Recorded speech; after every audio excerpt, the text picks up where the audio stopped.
Mahasiswa-mahasiswi sekalian, selamat berjumpa kembali di perkuliahan Teknopreneur yang akan dibawakan oleh Dr. Gatot Hari Priyowerjanto. Pada hari ini kita akan membahas tentang bab 2 Teknopreneur, di mana bahasan dan tema yang akan kita dapatkan pada hari ini adalah tentang potensi dan peluang serta bagaimana kita memanfaatkan kedua hal tersebut. Pak Gatot, apa sih sebenarnya potensi itu? Jadi kalau kita melihat potensi dan peluang, kita mulai dengan apa sih potensi itu? Potensi adalah suatu kondisi dari suatu lingkungan atau pribadi atau daerah yang bisa dikembangkan atau diolah menjadi satu, lebih baik daripada kondisi saat ini. Kemudian yang kedua, lebih menguntungkan daripada kondisi saat ini. Kemudian juga lebih bermanfaat. Dan sebetulnya masih banyak hal yang perlu dieksplorasi lagi. Sekarang adik-adik, dari penjelasan singkat, tolong jelaskan atau tuliskan 5 kelebihan lain dari suatu potensi yang ada di sekitar Anda. Kemudian, apa sih peluang itu?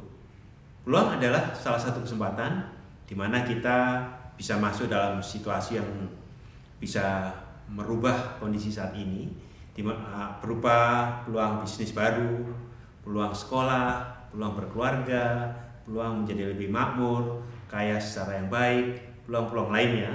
Sehingga dalam hal mengeksplorasi atau mengembangkan peluang ini, tolong tuliskan 5 peluang yang menurut Anda dilihat dari prospek yang memungkinkan di sekeliling Anda. Dan dari potensi maupun peluang ini kita coba lihat potensi yang ada di sekeliling kita sebanyak 5 potensi. Lihat, perhatikan setiap potensi yang bisa diubah menjadi hal lain, lebih baik maupun lebih berguna, lebih bermanfaat di sekeliling Anda. Buat daftar potensi tersebut, tapi tulis setiap potensi dengan segala yang berhubungan dengan kendala serta kemungkinan dan pengembangannya secara detail, di mana Anda berpikir bebas di dalam mengeksplorasi potensi-potensi tersebut. Tidak perlu takut salah, tapi kembangkanlah potensi-potensi ini di dalam hal-hal yang menurut Anda, oh ini potensi bagus ini kalau kita eksplorasi atau kita kembangkan. Pikirlah bebas untuk menulis hal tersebut. Dan kemudian yang halaman berikutnya, coba Anda tulis. Coba bagaimana kita melihat peluang di sekitar Anda, peluang memperbaiki, mengembangkan apapun dengan sinergi dengan satu pihak, 2 pihak, atau 3 pihak, di mana di sini kita juga belajar berorganisasi, menegosiasi, berkolaborasi dengan fokus atau objek atau goal yang jelas. Dan di dalam hal ini memang tiap orang bervariasi hasilnya atau pemikirannya. Nah, dalam hal ini tentukan bersama tim kecil, 2 orang, 3 orang, atau Anda sendiri, dan diskusikan dengan teman-teman Anda langkah-langkah apa yang Anda perlu lakukan. 2 langkah, 3 langkah, 5 langkah, tak masalah. Nah, dalam tugas yang sekarang ini, tuliskan 5 peluang pengembangan yang Anda ingin lakukan. Dan berikutnya lagi adalah kombinasi potensi dan peluang, di mana dari 5 potensi dan 5 peluang yang Anda buat matriksnya, mana yang paling baik kombinasinya. Pikirkan dan mimpikan suatu kombinasi yang menurut Anda bagus dan menyenangkan, membuat Anda semangat untuk melakukan hal tersebut.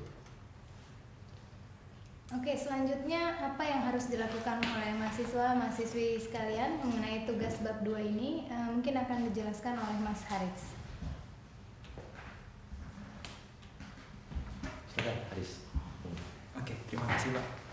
Jadi ini Pak, dan juga untuk mahasiswa-mahasiswi sekalian.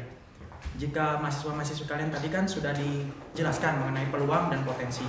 Nah, sekarang kita minta pada mahasiswa dan mahasiswi untuk mencari 5 potensi dan 5 peluang di daerah tempat Anda tinggal. Kemudian setelah Anda mendapatkan 5 potensi dan 5 itu tadi, silakan dicari matriksnya. Kemudian dicari kombinasi yang paling enak dan menurut mahasiswa-mahasiswi sekalian paling menarik. Itu yang akan kita kembangkan. Nah, tulisan mengenai itu silakan ditaruh di dalam blog mahasiswa-mahasiswi sekalian. Kemudian dari blog itu silakan bisa berkunjung ke alamat ini juragan1000.wordpress.com. Oke, jadi bisa berkunjung ke juragan1000.wordpress.com. Kemudian di sana bisa memberi komentar di sana mengenai matriks tadi, juga sekaligus alamat blognya, sehingga nanti kita bisa ngelingkan dari blog kita ke blognya mahasiswa-mahasiswi sekalian. Nah, itu tadi tugasnya, dan jika ada masalah bisa kontak ke sini, ke Haritz Syamolek, Imam, atau Pretno, atau Alin, salah satu dari antara itu. Dan selamat bereksplorasi. Mungkin gitu aja Mbak Alin. Oke, terima kasih Haritz. Mahasiswa-mahasiswi sekalian, demikianlah sesi pelajaran kita mata kuliah Teknopreneur bab 2. Sampai berjumpa lagi di mata kuliah Teknopreneur yang berikutnya. Sukses untuk Anda.